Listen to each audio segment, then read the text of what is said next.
নমস্কার মিডিয়া বন্ধুদেরকে। আজকে আমার 29/27 রাজকুমার কপালীপাড়াতে আজকে আমাদের উঠান বৈঠক হয়েছে।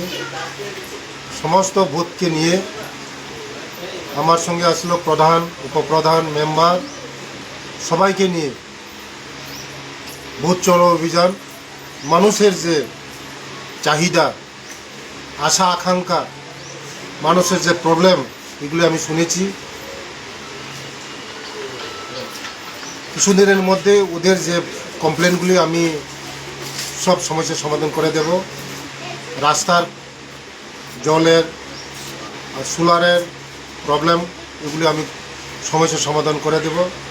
আমাদের সরকার, আমরা অন্তর্দয় সরকার, আমরা প্রকৃত মানুষের জন্য কাজ করতে এসেছি।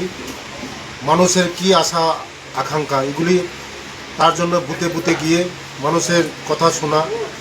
আপনারা সবাই জানেন আমাদের দেশের যশস্বী প্রধানমন্ত্রী মন কি বাত, মানুষের কথা শোনা, দেশের কথা শোনা। আমরা চাই মানুষের যে সমস্যাগুলি সমাধান করতে। আমাদের রাজ্যের জনপ্রিয় মুখ্যমন্ত্রী যেভাবে কাজ করছে মানুষের জন্য, ত্রিপুরা রাজ্যের জন্য আমরা ওদের যে পথসরণীয়ভাবে আমরা কাজ করছি, আমাদের রাজ্যের জনপ্রিয় মুখ্যমন্ত্রী নেতৃত্বে আমরা কাজ করছি। গরিব মানুষের জন্য, দুঃখী মানুষের জন্য, সবার জন্য আমরা কাজ করছি। আগামী দিন এই সমস্যাগুলো আমরা তাড়াতাড়ি সমাধান করব। আর একটাই মেসেজ আমি দিয়েছি সব ভোটের মধ্যে, যে শিক্ষা ছাড়া কোনো জাতি উন্নতি হতে পারে না।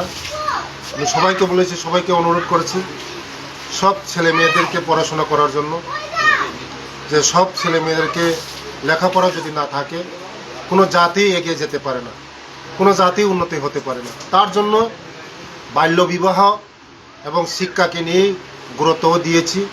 বুথে বুথে মেসেজ করছি যে শিক্ষা করতে হবে, লেখাপড়া করাতে হবে এবং বাল্যবিবাহ প্রথা রোধ করতে হবে।